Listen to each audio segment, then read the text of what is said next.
Okay, today we're gonna talk about Fujifilm, especially their top end model, the xt2s. Why do we have two xt2s here? Because we don't. We have one xt2 and then a xt3.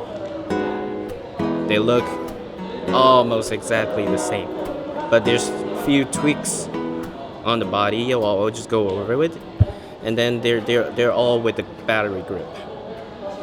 So let's see some little difference I've spot. I think it's a better build quality on the xt3 than the xt2, but they're really good build quality already. You can see there's just subtle differences. This is a full metal chassis. It's carved out by one piece of I don't know what is that called? Okay, this is one piece, but the xt2 is two piece fit together, so this is more robust, I guess. And there's few differences, I guess. You see the vertical grip. This got a much more, a little more groove than this. More of an indent. So it's better to hold. And then all your dials, all your front and back dials from the body, the xt3 got it more tactile than this. This is just like a mushy, like when you click in, just soft. But this got a solid click. You can hear it. This is more like tactile feeling. And then the shutter button was raised on this a little, and it feels the same. They all feel the same, but the dials are more tactile on the xt3, and this grip is not compatible with each other because xt3 grip is xt3 grip, xt2 grip is xt2 grip, because they got like the location for the tripod, and then the pins are different in location. Theoretically it will work, but they don't want it to make it work. And then the other difference is you can see the grip. This is much more protrude out of the body when you added the grip, so it feels better when you hold this. Yeah, it's got you have much more stuff to hold on. And then some other little differences is everything is slightly raised. The controls and dials are slightly raised up a bit. And then they have decreased the size of the exposure comp dial a little bit. I guess before it was totally fine, but they decided to decrease the size a bit because maybe you would accidentally hit. So they decreased the size a bit, and then the shape of the collar controls are raised a bit too, so it's easier to switch. And all other is just the shape difference. That's it, just a little shape difference. And then the diopter dial, before it was just like freely controlled. You can just rotate it, and now you have a lock, a pull-up lock, and you can lock it. And I guess that's basically all the difference physically. And the switch of the sideway swing up on the xt2 is like a slide to raise, and on the xt3 it's just a push to raise. So it's much more, I guess it's much more durable and much more easy to make it raise.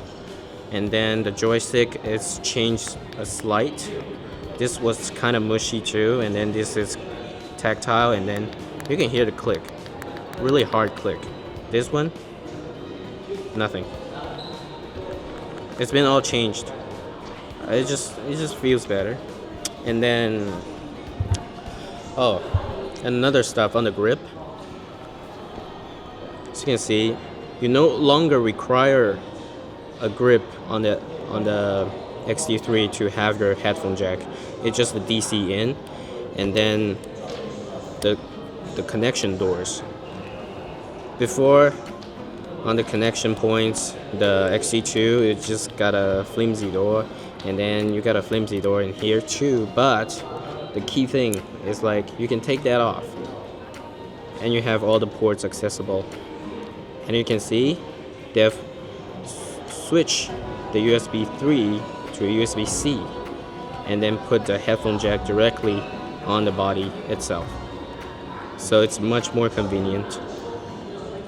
And then this adds a bonus point on this because you can take off the door. And I guess that's basically the whole thing. There's another new connection on this, which is a remote. They moved the remote from the other side to here, and still the same 2 card slot. Yeah, still the same 2 card slot, which is pretty nice. And I guess that's basically the physical difference. And for the software, it's just the AF is much faster on the xt3, and you can consider this a really serious video camera now because of the improved AF tracking. It recognizes face much more better, and then it transitions between faces and subjects are faster, and it's more seamless. And then it adds the film, the higher film simulations on the sh1, the Eterna, and a couple of key features, which you can see right here. You have the option of 4K 60p at 200 megabits per second, and then if you connect an external recorder, you can have 400 megabits per second, and then it introduces another thing, which is H.265, which adds a 10-bit 420 recording directly on your SD card. And then of course the outside external recorder through HDMI, you can record 10-bit 422 on this thing as well. So it's much more better. Consider this is a serious filmmaking camera now, as you wouldn't use this for serious filmmaking. Now you can really consider this, compare this to I guess the GH5, the Sony's, the Sony a7 III, the Sony a7S II, So this is kind of a great option.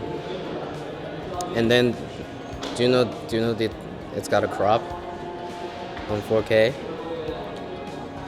I don't know. I don't think so. But really just a better camera to get. Or you can just still have the xt2, because the xt2 is now going lower prices, around like $800-900, So for the whole package, brand new. So it depends on you if you're into this is just basically more video centric camera. If you want to use this for photos, just get an xt2, because it's basically kind of the same. If you want video, definitely this is the best option, for the price. This is $2,400, which is kind of expensive too, but I don't know. I'm not a video guy, but we have this for filming, It kind of looks different, the filming right now, because we're using a Sony a6300, because our 2 video cameras are here. So I guess that's it. Thanks for watching. What's up, guys?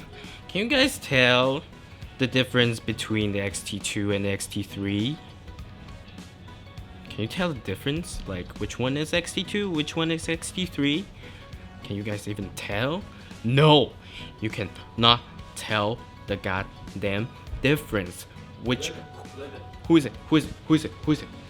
No, because I'm telling you, Fuji xt2 is made in Japan.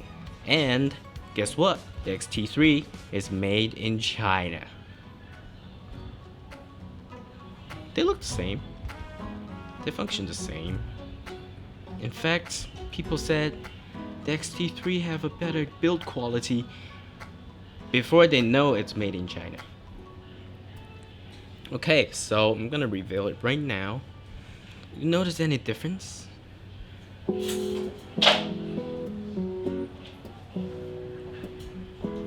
What is that? What is that? Made in Japan. What? What is that? Nothing. In fact, you can find it at the back of the flip screen. Let me just read it for you. On the xt3, no, on the xt2, it says 富士胶片株式会社数码相机 xt2 原产地日本 It's Fujifilm xt2 made in Japan. How about this? Fujifilm Corporation 富士胶片机株式会社苏州富士胶片印象机有限公司 Digital Camera xt3 made in China. What? Oh, so the xt3 is made in China, confirmed. Look at the build quality. Look at the build quality. Look at that. Definitely superior on this. For sure. Look at that. Made in Japan. This one looks like shit, actually. Look at the fingerprint on the screen, you know. It's just every button is so tactile. You know? I think focus is bad. And the focusing is really bad on the xt3. Come on. We just noticed 3 minutes ago. Come on. Definitely take xt2 Yeah. because it's made in Japan. Yeah, it's made in Japan. Yeah, definitely better on made in Japan on the xt2. Wait. Oh, this is xt2. I'm correct. Can you even tell? Like, you cannot. What is that? Is that the xt? This one is so clean, right? It's gotta be xt2. There's a seam. Look, there's so many screws. There's so many screws on the xt3, right? Wait. No, this is xt2. Oh, this is the xt2. So many screws. Look at that, so many screws, and it's like a split in half. xt3, 2 screws, no split, and it's like this is like so rough, and this is like smooth. Plasticky. I don't know, like, what do you guys think? This xt2 is 2 years old, and this xt3 is brand new. Yeah, they look exactly the same. In fact, these two are both xt2. Fuck you guys. Both xt2. Yeah, look at that. Okay, bye.